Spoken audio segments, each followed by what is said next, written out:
is a Fox 17 winter weather alert. We've had upwards of anywhere from 4 to 8.5 inches of snow with this event. That top report coming from the Allendale area. But it wasn't necessarily the snow that was most impressive. It's been the cold temperatures that are flowing in. Speaking of snow, though, we do still have a little bit of light snow going on between Holland and Grand Haven up 31 towards Muskegon. This should gradually taper down through the overnight before we get set for our next round of snow. The worst of the cold temperatures, though, that's actually happening now. And the National Weather Service issued a cold weather advisory to account for all of the cold air the last couple of days with this Arctic blast. This runs through noon tomorrow, at which point we should start to see some improvement in those wind chills. What we also have for the next hour and a half or so is the winter weather advisory in purple left over for Allegan and Van Buren counties. Maybe another half an inch to an inch of snow in those areas, but most of that is already gone. But the pink winter storm warning, that is new. That is through 10 a.m. Thursday for upwards of 4 to 8 inches of lake effect snow. And we'll be seeing some stationary snow between probably Holland and Muskegon up through Hart and Fremont that could even lead to maybe 8 inches of snow or more. For the 131 corridor, we're probably looking at 2 to 4 inches of snow less the farther east you go.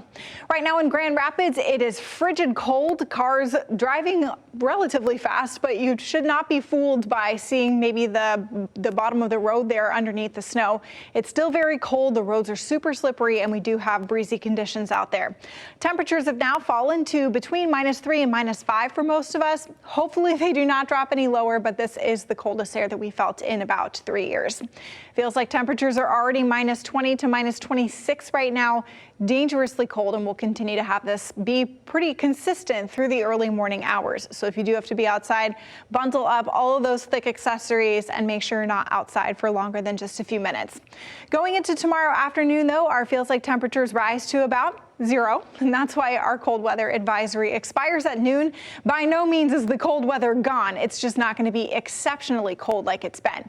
Our highs tomorrow will be balmy 19 degrees, maybe into the 20s across the lakeshore, but with the breezy winds, it will still be feeling a little bit colder than that.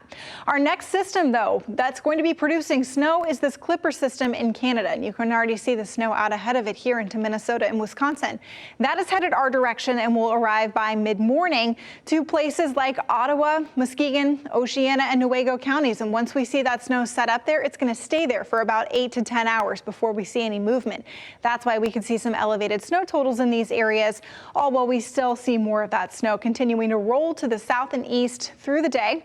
Once the cold front passes into early Thursday morning, we see more traditional lake effect snow bands. It won't be quite as widespread, but in the end, we could end up with maybe even more than 9 inches of snow if this model is correct across some of those northern and western areas where the rest of us are seeing maybe 3 to 4 inches total. Cold temperatures remain. We do see a little bit more of a stable pattern, though, going into early next week with less snow chances and slightly warmer temps.